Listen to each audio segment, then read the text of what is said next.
Heading is Metabolic Emergencies. Here, similar to paraneoplastic syndrome, the tumors are able to produce hormones which is similar to the hormones the body normally produces. One thing is due to that, and other problems is these tumors can produce metabolic alterations in the body. That is the second problem. And third problem is metabolic alterations is occurring due to the cancer treatment. So three things are there in metabolic emergencies. One thing is the tumor is able to produce its own hormone. Any of the hormone they can produce. One thing. The second thing is the metabolic alterations. Any of the metabolic alterations can be done by the tumor. Second thing. And third thing is due to cancer treatment, the metabolic alterations can occur. So these are the metabolic emergencies. The first condition in metabolic emergency is tumor lysis syndrome. From the name itself, you can understand lysis is happening. The tumor cell lysis is happening. That means destruction or rupture of the cells, tumor cells. So what happens is all the contents in the tumor cells will be depositing in the or accumulating in the bloodstream. So how this lysis is happening is due to aggressive treatment or aggressive cancer therapies. For example, chemotherapy. So this type of aggressive treatments we are carrying out in aggressive type of cancers. So in that cases only we can expect this tumor lysis syndrome. So here when the cell is being destructed, all the contents will be accumulated in the bloodstream, like potassium, phosphate, DNA and RNA, all will be accumulated in the bloodstream.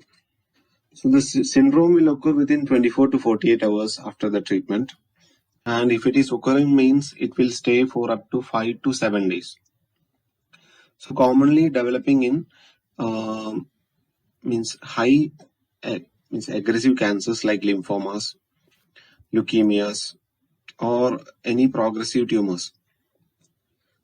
Signs and symptoms are like due to the increased accumulation of the unwanted cell contents, hyperuricemia, hyperkalemia, hyperphosphatemia, and hypocalcemia.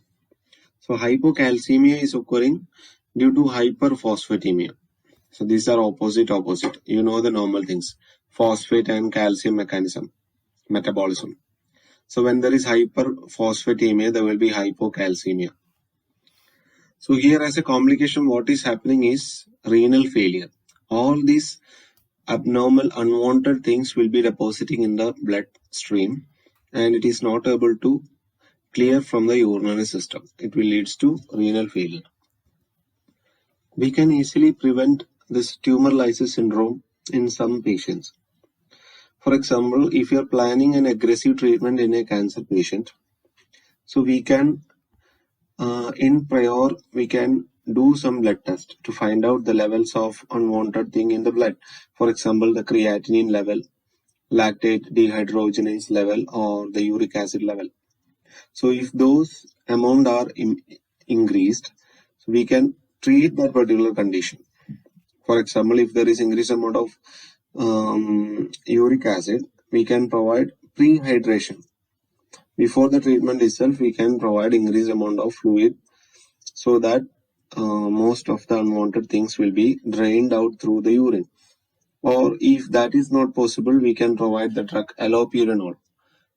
Hopefully you will be knowing the drug. Allopurinol is the drug which we are giving in gout to reduce the uric acid level. So same drug we can use here, 600 to 900 mg we can use.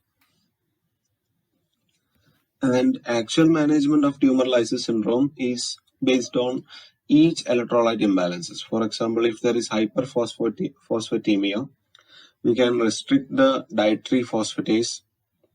And if that is also not possible, we can give aluminum hydroxide. This is able to decrease the amount of phosphate level in the body. And in case of severe conditions, we can provide increased fluid replacement.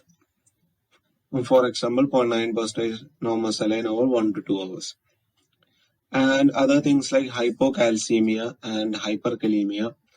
So these things are you might be already studied in electrolyte imbalances. Same treatment we can provide here.